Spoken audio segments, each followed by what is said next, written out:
जो आवश्यक चीजें हैं जिनके बिना आप भोजन नहीं बना सकते, उन चीजों का भंडार हमेशा रखना चाहिए। गौ की, ब्राह्मण की, शिशु की, स्त्री की रक्षा करनी चाहिए। पतिव्रत धर्म का उपदेश। और 75 जब समाप्त होने वाला हो तभी पति से कहें कि अब सामग्री लानी है।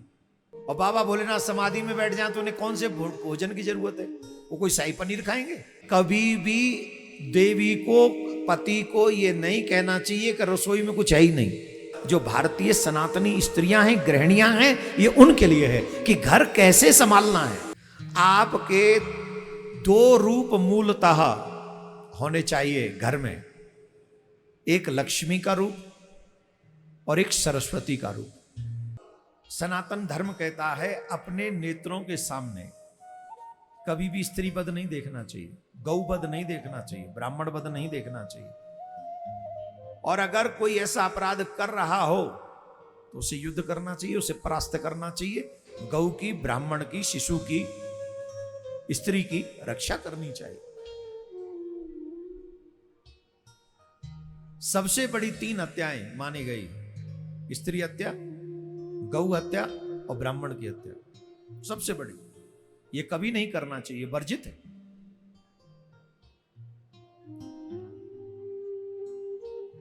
जिस समय देवकी के ऊपर शस्त्र उठाकर कंस देवकी को मारने लगा, वसुदेव जी ने रोक लिया। मैं तुमसे युद्ध करना नहीं चाहता, पर मेरे नेत्रों के सामने तुम स्त्री वध नहीं कर सकते। कंस ने कहा कहीं ऐसा तो नहीं कि तुम देवकी के सौंदर्य से मोहित हो, इसलिए तुम चाहते हो कि देवकी बची रहे? इससे भी सुंदर कन्याओं से मैं तुम्हारा विवाह कराऊंगा, क्योंकि देवकी के गर्भ से मेरा 8वां पुत्र, जो इसका 8वां पुत्र होगा, वो मेरा काल होगा, इसलिए मुझे इसे मारना ही है। वसुदेव जी ने कहा मैं किसी कन्या से विवाह नहीं करना चाहता, मेरा कारण आपको रोकने का यह है कि ये स्त्री है और स्त्री का वध किसी को करना नहीं चाहिए और अपनी आंखों के आगे होते हुए देखना भी नहीं चाहिए। हमारे सनातन में कहते हैं यत्र नार्यस्तु पूज्यन्ते रमन्ते तत्र देवता। जहां हम देवियों का सम्मान करते हैं, जिस घर में देवियों का सम्मान होता है, उस घर में देवता वास करते हैं। हमारा आग्रह आप सबसे, देवियों को अपना स्वभाव लक्ष्मी जी की तरह करना चाहिए। जितनी भी गृहिणियां सुन रही हैं, जरा इस बात को समझिए।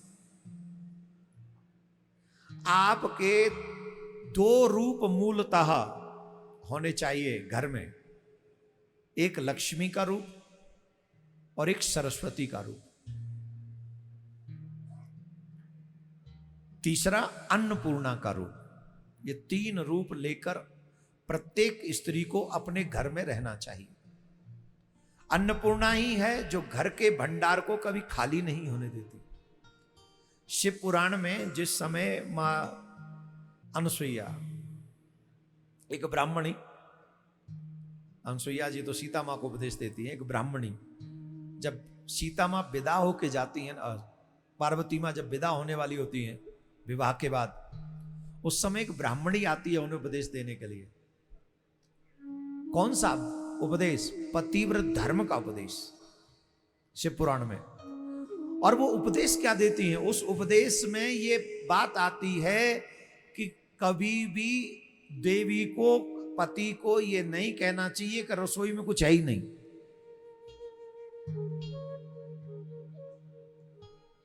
ध्यान देंगे, जो आवश्यक चीजें हैं जिनके बिना आप भोजन नहीं बना सकते, उन चीजों का भंडार हमेशा रखना चाहिए।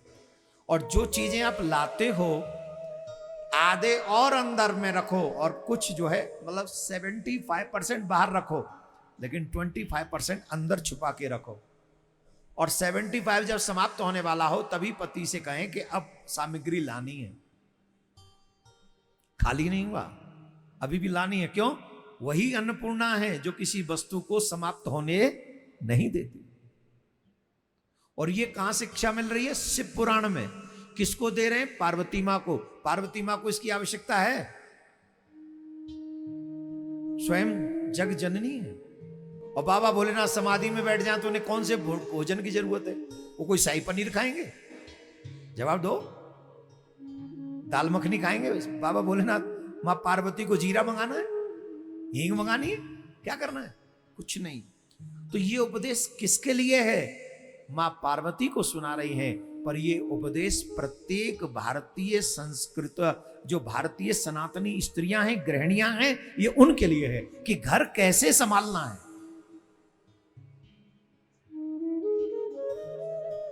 कितना सुंदर उपदेश। अभी हम शिव पुराण की कथा कहेंगे वृंदावन में, और 21 लाख पार्थिव शिवलिंग का निर्माण होगा। कितना? 21 लाख पार्थिव शिवलिंग का निर्माण होगा। 11 जुलाई से श्रावण मास प्रारंभ हो जाएगा। श्रावण मास के प्रथम सप्ताह से ही, प्रथम दिन से ही शिव महापुराण की कथा और 21 लाख पार्थिव शिवलिंग का निर्माण होगा। 9 और 10 जुलाई को गुरु पूर्णिमा उत्सव, उसके बाद इस पार्थिव शिवलिंग निर्माण।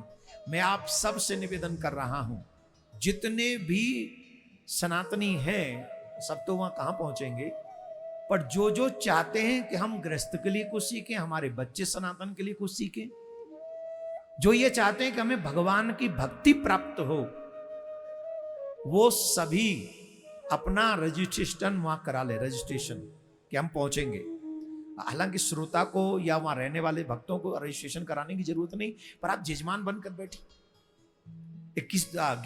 9 दिन का अनुष्ठान लीजिए, 9 दिन का आप अनुष्ठान लेकर वहां पर बैठ जाइए। अपने हाथों से पार्थिव शिवलिंग बनाइए और अपने हाथों से रुद्राभिषेक एवरीडे कीजिए। और शंकर भगवान से एक ही चीज मांगिए, अगर शंकर जी के भक्त हो तो ये मांगो कि हमें तुम्हारी भक्ति, दृढ़ भक्ति मिले, और प्रिया कांजू के भक्त हो तो ये मांगो कि हमें प्रिया कांजू की सच्ची भक्ति मिले। और इस बात को सिद्ध करता हूं मैं, रामचरितमानस में भगवान ने स्वयं ने कहा है, जिहि पर कृपा न करहि पुरारी, सोन पाव मुनि भगति हमारी।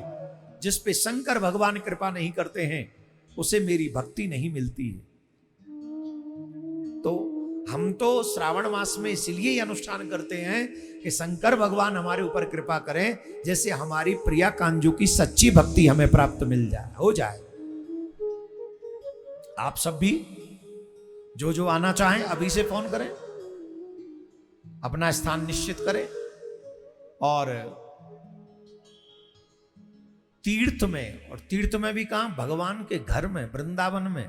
कौन से वृंदावन में? जहां स्वयं भूत भावन भोलेनाथ गोपी बनकर बैठे हुए। एक दिन भोले भंडारी बन के ब्रज की नारी, कल हम गाएंगे ये, आज नहीं गाएंगे ये, आज नहीं सुनाएंगे ये, कल जब प्रसंग आएगा रास और महारास का, तब ही गाएंगे, तभी तो सुनाएंगे ये। अभी तो तुम शांति से कथा में मन को लगाए जा, ओ लगाए जा।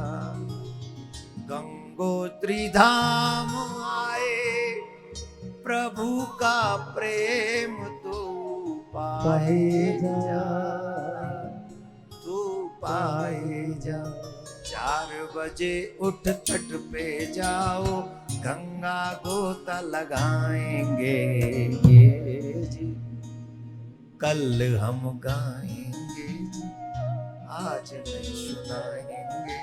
देखा ठाकुर जी की कितनी कृपा है, कितनी कृपा है। जय हो प्यारे, जय हो।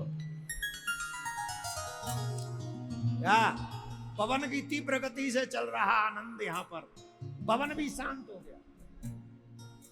जब आनंद बहता है पवन शांत, अग्नि शांत, सब शांत, बस मैया की धारा बह रही है। राधे राधे बोलना पड़ेगा। तो कब सुनाएंगे ये? हाँ, आज नहीं गाएंगे ये।